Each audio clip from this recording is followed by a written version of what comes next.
Assalamualaikum warahmatullahi wabarakatuh. Bertemu lagi hari ini untuk sambungan kitab seterusnya. Bismillahirrahmanirrahim. Rabbi shrah li sadri wa yassir. Allahumma shalli ala sayyidina Muhammad.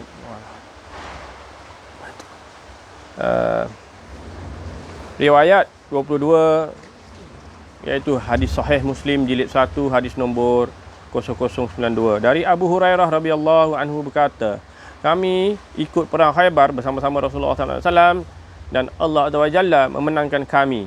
Kami tidak merampas emas dan perak. Yang kami rampas ialah harta benda yang lain seperti barang-barang rumah tangga, makanan, pakaian. Kemudian kami pergi ke sebuah lembah dan Rasulullah SAW membawa serta orang hamba sahaya pemberian seorang laki-laki dari Juzam bernama Rifa'ah bin Zaid, berasal dari suku Dubaib. Ketika kami berhenti di lembah itu, hamba sahaya itu berdiri membuka pelana. Tiba-tiba ia dipanah musuh dan mati seketika. Kami berujar, alangkah bahagianya dia mati syahid. Sabda Rasulullah SAW. Tidak sesekali tidak, demi Allah yang diri Muhammad berada di tangannya, sesungguhnya api menyala pada baju yang dipakainya, yang dicurinya dari harta rampasan yang belum dibahagi. Kata Abu Hurairah melanjutkan, kami semua terperanjat mendengar sabda Rasulullah SAW itu. Sementara itu, seorang prajurit datang membawa sepotong tali yang diambilnya dari harta rampasan yang belum dibahagi, lalu menyerahkannya kepada Nabi Muhammad SAW. Dan sabda Nabi, tali dari neraka. Riwayat nombor 3, hadis Sunan An-Nasa'i, jilid 5, hadis nombor 4912.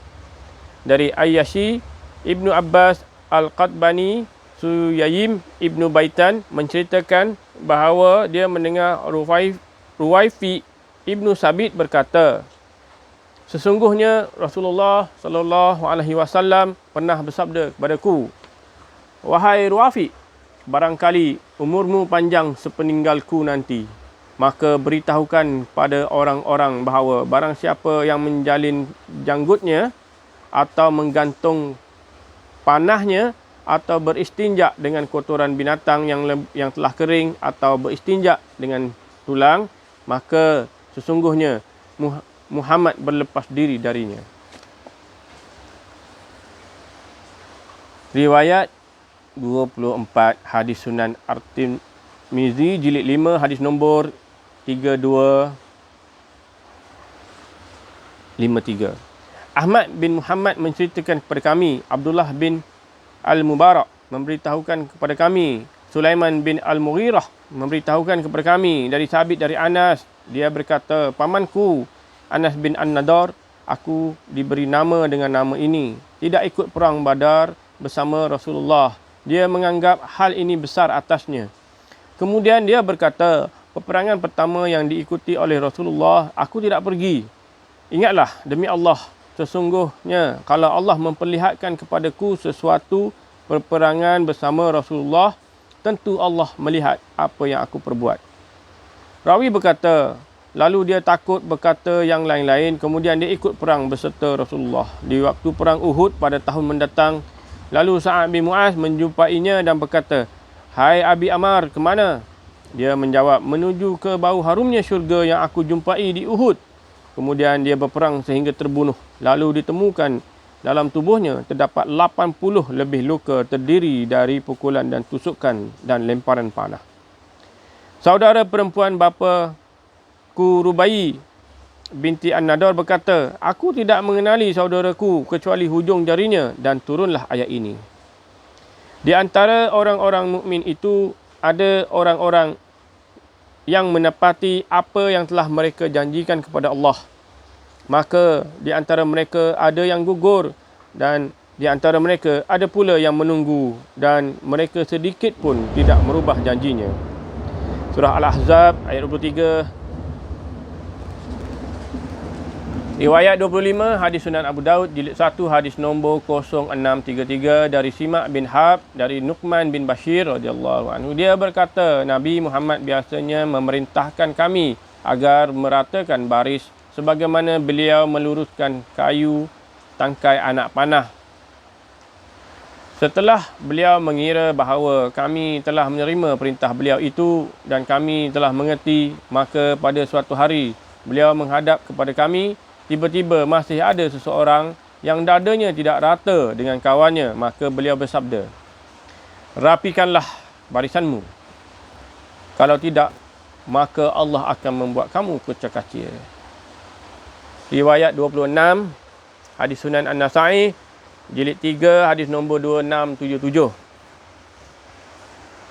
Dari Ibnu Salamah Al-Lamiri, bahawasanya dia mengkhabarkan padanya dari Al-Bahzi radhiyallahu anhu bahawa suatu perjalanan Rasulullah bersama para sahabat menuju Mekah, yang ketika itu beliau sedang ihram. Maka pada saat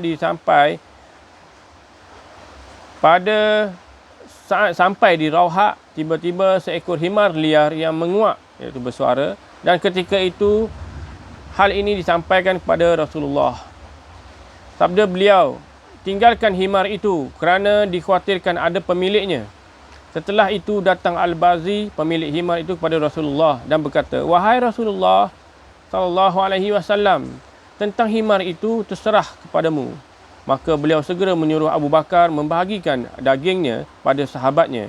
Kemudian beliau meneruskan perjalanannya hingga sampai di Al-Usayah, suatu daerah yang terletak antara Ar-Ruwaisah dan Al-Arj.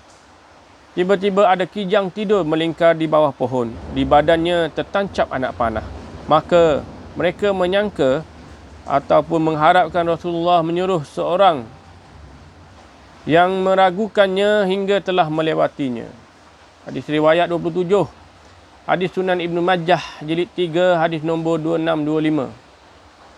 Mewartakan kepada kami Abu Bakar bin Abu Syaibah, mewartakan kepada kami Abu Khalid Al-Ahmar dari Muhammad bin Ishaq, mewartakan kepadaku Muhammad bin Ja'far dari Zaid bin Dumairah, mewartakan kepadaku ayah dan pamanku. Keduanya pernah mengikuti perang Hunain bersama Rasulullah. Keduanya berkata, Nabi Muhammad selesai mengerjakan solat zuhur, kemudian beliau duduk di bawah sebuah pohon. Lalu Al-Aqra' bin Habis berdiri kepadanya. Dia adalah pemimpin Bani Khindaf, mengadukan darah Muhallim bin Hasamah, dan Uyainah bin Hish juga berdiri menuntut darah Amir bin Al-Abbas, seorang Bani Asyai'i. Maka Nabi Muhammad berkata kepada mereka, "Apakah kalian mahu menerima diat?" Mereka menolak. Lantas seorang laki-laki dari Bani Laits yang dipanggil Mukaitil berkata, "Ya Rasulullah, demi Allah, aku tidak menyerupakan orang yang terbunuh ini pada permulaan Islam, melainkan seperti sekawanan kambing yang datang mengambil air lalu dipanah sehingga kambing yang paling akhir lari." Maka Nabi Muhammad berkata, "Bagi kalian 50 unta dalam safar kami ini, dan 50 lagi jika kami telah kembali." Lantas mereka menerima diat. Riwayat 28, hadis Sunan Abu Daud, jilid 1, hadis nombor 0702. Dalam riwayat lain, iaitu Fulaih dari Abbas bin Syal, dia berkata, Abu Humaid, Abu Usaid, Syal dan bin Sa'ad dan Muhammad bin Masalmah radhiyallahu anhu pernah berkumpul berbincang-bincang tentang solat Rasulullah. Lalu Humaid berkata, "Akulah yang paling mengetahui solat Rasulullah dari kalian." Disebutkannya sebahagian dari hadis ini, kata Fulaih. Kemudian beliau rukuk, menumpukan kedua belah tangan pada kedua lutut beliau setelah dibuatnya rapat dan dibuatnya kedua tangan itu seperti tali busur panah. Lalu beliau meregangkan dari kedua lambungnya membentuk busurnya. Selanjutnya dia berkata, kemudian bersujud, menekankan hidung dan dahi ke bumi, merenggangkan kedua belah tangan dari kedua belah lambung dan meletakkan kedua telapak tangan ke bumi sejajar dengan kedua pundak. Setelah itu mengangkat kepala sampai semua tulang belulangnya kembali ke tempatnya. Setelah selesai bersujud, beliau duduk pada kaki kiri menghadapkan bahagian depan, kaki kanan ke kiblat. Meletakkan telapak tangan kanan di atas lutut dan yang kanan telapak tangan yang kiri di atas lutut yang kiri serta menunjukkan jari telunjuknya. Sekali lagi saya ulang. Beliau duduk pada kaki yang kiri, menghadapkan bahagian depan kaki kanan ke kiblat, meletakkan telapak tangan yang kanan di atas lutut yang kanan dan telapak tangan yang kiri di atas lutut yang kiri serta menunjukkan jari telunjuknya. Riwayat 29, hadis Sunan At-Tirmizi jilid 4, hadis nombor 305. Maksudnya, Ishaq bin Mansur menceritakan kepada kami, Abdul Razak memberitahukan kepada kami, Ja'far bin Sulaiman memberitahukan kepada kami, Sabit memberitahukan kepada kami dari Anas, sesungguhnya Nabi Muhammad masuk kota Mekah di dalam umrah qada. Abdullah bin Rawahah berjalan di sampingnya dan ia bersyair. Qalu banil kufari an sabilihi al-yawma nuzrikum ala tanzilihi zarban yazilul hama'an makhilihi wa yuzzillul khalilan khalihi. Biarkan kami semua, hai orang-orang kafir, pada jalan Rasulullah. Sekarang kita akan memukul, iaitu menyerang, mengikuti hukum yang berlaku. Pukulan yang memisahkan kepala dari tempatnya dan memisahkan sang kekasih dari kekasihnya. Umar berkata kepadanya, hai Ibnu Rawahah, di hadapan Rasulullah SAW dan di tanah haram engkau mengumandangkan syair. Rasulullah bersabda, biarkan dia, hai Umar. Syair itulah yang boleh mempercepatkan meluncurnya anak panah untuk orang-orang kafir. Hadis ini Hasan Gharib sahih dari sanad ini. Abdul Razak juga meriwayatkan seperti hadis ini dari Ma'mar, dari Zuhri, dari Anas, dan ia juga meriwayatkan pada selain hadis ini. Sesungguhnya Nabi Muhammad masuk kota Mekah pada waktu mengerjakan umrah qada dan Ka'ab bin Malik ada di hadapannya. Hadis ini lah yang lebih sah menurut ahli hadis kerana Abdullah bin Rawahah wafat terbunuh pada perang Mut'ah, padahal umrah qaza sesudah perang Mut'ah itu. Ya, kita sampai ke hadis 30.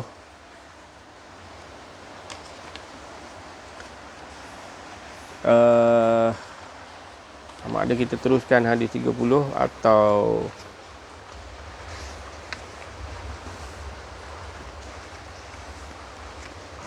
ya, sampai di sini. Kita akan sambung lagi untuk video yang akan datang. Hadis yang ke-30 iaitu hadis Sunan Ibnu Majah jilid 4, hadis nombor 3956. Setakat ini saja. Terima kasih. Selamat buka puasa semua. Assalamualaikum.